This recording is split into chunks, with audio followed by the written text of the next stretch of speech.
andan?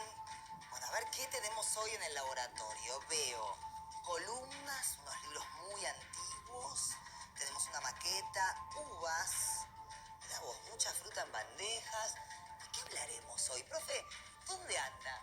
¿Qué quieren decir todos estos carteles que dicen Roma? ¿Tiene que ver con eso de que todos los caminos conducen a Roma? Todos los caminos conducen a Roma. Sí, ese es un dicho muy popular y muy antiguo también. Los romanos llegaron a construir un inmenso imperio y desde muchísimos puntos de ese imperio, a través de caminos se podía llegar a Roma.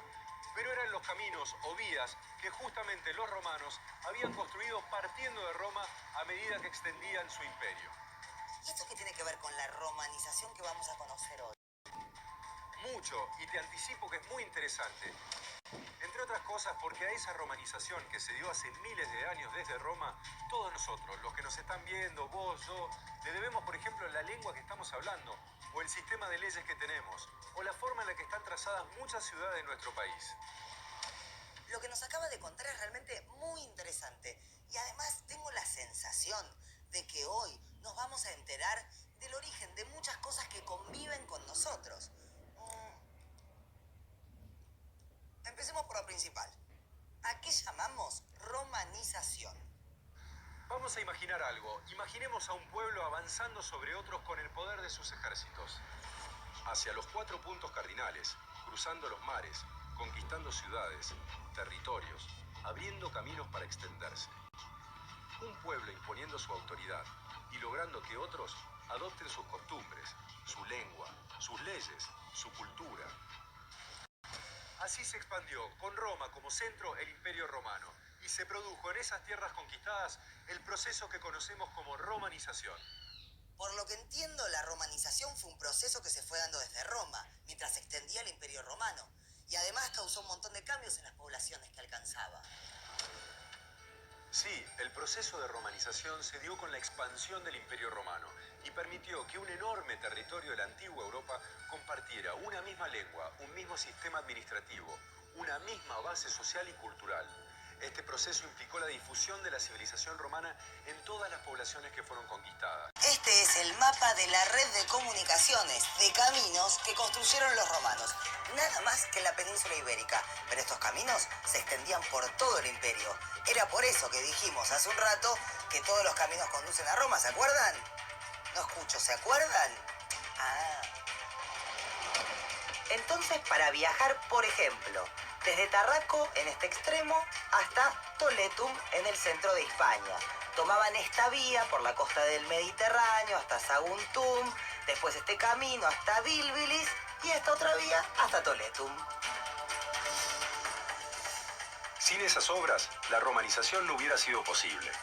A través de esos caminos, por ejemplo, los romanos llevaron el latín, que dio origen a todas las lenguas que vimos, a los rincones tan alejados de Roma. Estas llamadas calzadas fueron un elemento clave para el imperio. Era una asombrosa red de vías de comunicación, sumamente eficiente.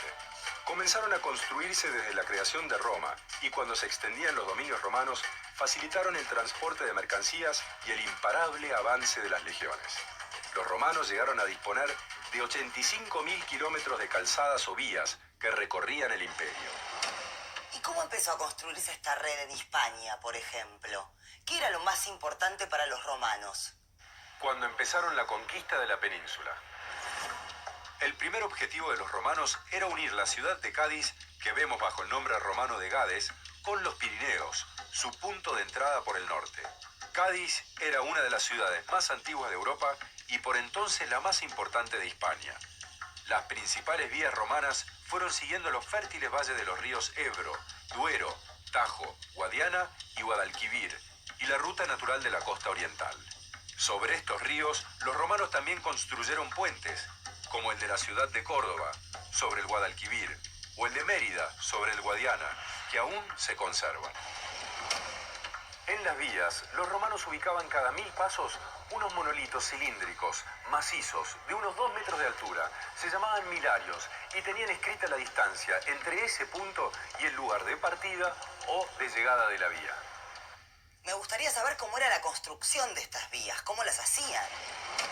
Primero Primero trazaban el recorrido que debía seguir la carretera y excavaban 2 pequeños canales paralelos que eran recubiertos por 2 hileras de piedras. Así quedaba delimitado su ancho. Después abrían un canal entre las 2 hileras y ponían en el fondo piedras de tamaño mediano. Este proceso se llamaba statumen. Luego cubrían esta primera capa con otra, muy gruesa, de arena o grava, a veces mezclada con mortero. Era el rudús.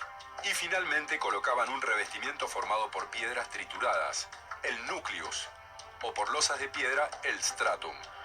La profundidad del total de esta construcción era de entre 1 metro y 1,5 metros. Las vías o calzadas de los romanos atravesaban campos, bosques, rodeaban montañas. Esas tierras eran la mayor parte de la superficie del imperio. Pero la civilización romana era principalmente urbana. Así que me gustaría que conozcamos cómo eran sus ciudades. Donde llegaban las legiones, los romanos establecían colonias o convertían en ciudades las antiguas aldeas que encontraban. Las ciudades que construyeron funcionaban como lugares de residencia, centros administrativos y económicos. Todas las ciudades contaban con una traza urbana uniforme, una cuadrícula que recuerda un damero o un tablero de ajedrez. Las ciudades romanas se trazaban en forma de cuadrícula, con las calles que se cortaban en las 2 direcciones. Por eso forman las manzanas. Claro, el trazado se basaba en 2 grandes calles principales que como ejes se cortaban en el centro de la ciudad, delimitando 4 zonas o barrios. La calle que corría de este a oeste se llamaba Decumanus y la que corría de norte a sur, Cardo. En el cruce de ambas se abría un amplio espacio, el foro o plaza pública,